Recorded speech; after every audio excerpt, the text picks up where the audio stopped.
Hey everybody. Well, unfortunately we have another Bonanza A-36 down, this time in Greenville, North Carolina. A couple of days ago, this pilot took off from Greenville in relatively low IFR conditions. I believe the ceilings were about 500 feet, and he wasn't in the air for more than a couple of minutes before losing control of the airplane, crashing, killing himself and his passenger. My name is Kerry McCauley, and welcome to my channel. Now, what I'd like to do today is analyze this accident and try to figure out what happened and see if there are any lessons that can be learned from it. Now, like I said, we don't really know what happened and probably never will for sure, but I'm going to make some speculations. And I know a lot of pilots don't like it when people speculate on accidents before they know all the facts, but I think it can be helpful. Even if we're looking at exactly the wrong thing that caused the crash, some of the topics that we bring up and discuss can be helpful to pilots. I mean, it's all about safety, it's all about learning, so let's get into it. Now, if you look at his flight path that we got here off the ADS-B data, he took off on runway 02, climbed straight out for a few seconds, then started a slow right turn to a southeast heading, flew really straight for a few seconds, about 20 seconds or so, and then started a slow right-hand turn, which got progressively steeper and tighter before impacting the ground.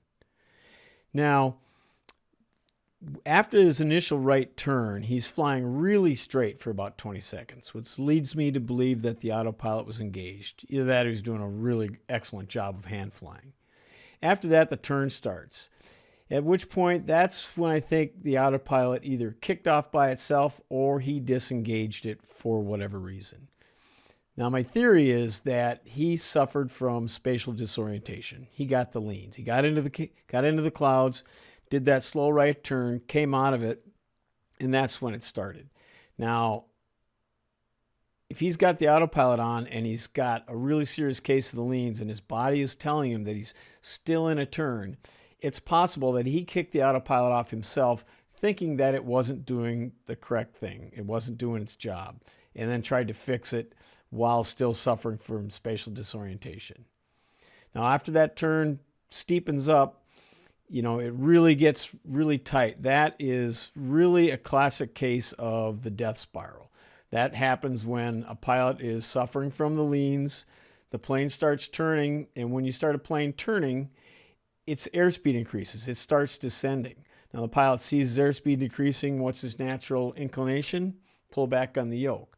But when you're in a turn that's getting steeper and steeper, when you pull back on the yoke, all that does is tighten that spiral up, increasing your turn rate and your rate of descent until finally you either come out of the clouds and recover, or in this case, come out of the clouds too low to recover.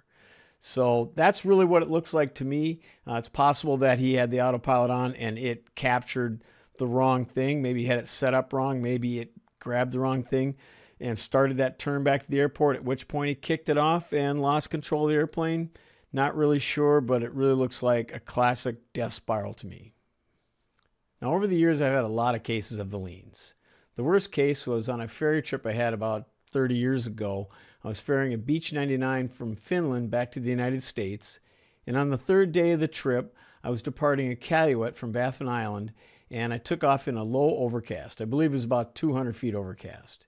Immediately after departure, I had a climbing right turn, and when I rolled out of that turn, I really was suffering from spatial disorientation. I mean, I leveled the wings, used, my on instruments and using the artificial horizon, and my brain was telling me that I was still in the turn. And let me tell you, it was hard.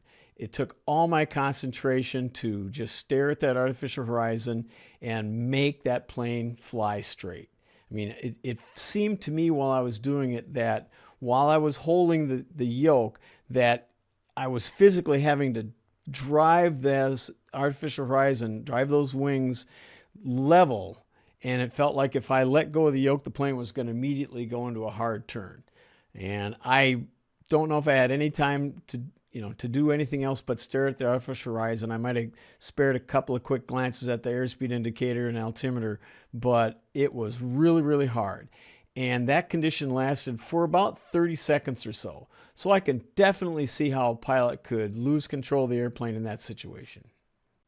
So what can you do if you get spatial disorientation low to the ground? Now, number one is get on your scan and modify it just a little bit, because you're not going to have a lot of extra brain cells to do a complete scan and looking at everything all at once.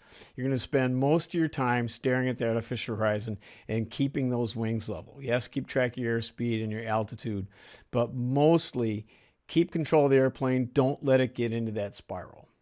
Another thing you can do that really helps in this situation is use your heading and altitude hold feature on your autopilot if it's available. I use this a lot. I constantly use my heading bug when I'm flying, and if I'm ever taking off in a low IFR situation, if I'm climbing straight out, I'll have that heading bug centered on the runway heading, so when I take off, if I have any trouble, I can hit that.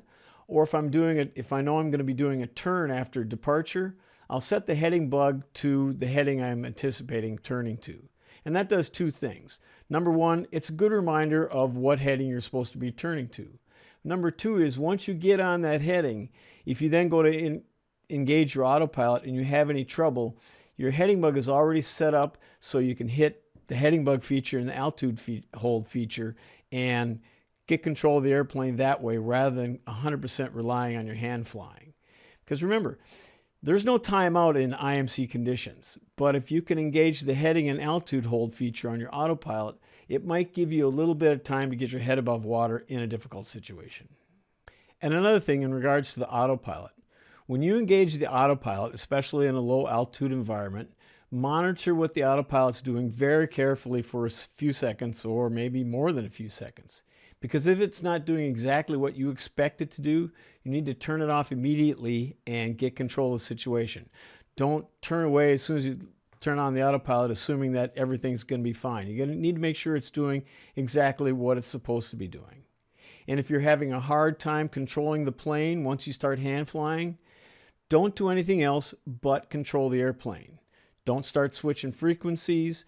Don't start calling departure. Definitely do not start trying to reprogram your autopilot, and don't even talk to your passengers. You might want to include what shut up means in the passenger briefing. You might not want to even change power settings. You got to do whatever it takes to keep control of that situation. Remember, it's aviate, navigate, communicate. And of course, the last thing is if you're not super current and confident in your ability to hand fly the entire departure on a low IFR situation, you probably don't want to go, because what happens if that autopilot fails? Are you ready to take control of that airplane and fly the entire departure by hand? You know, unfortunately, a lot of pilots do not stay current in their hand flying IFR skills. It's, difficult and inconvenient to get on a simulator or have somebody get a safety pilot and go fly under the hood a bunch. A lot of pilots, they get current and then they never hand fly again for months and months or even years. So if you're not 100% sure you can do the whole departure by hand, you probably want to stay on the ground if you've got a low IFR situation at the airport. Now, unfortunately, we'll probably never know exactly what happened in this accident, but I think we can all learn from some of the things that I've been discussing.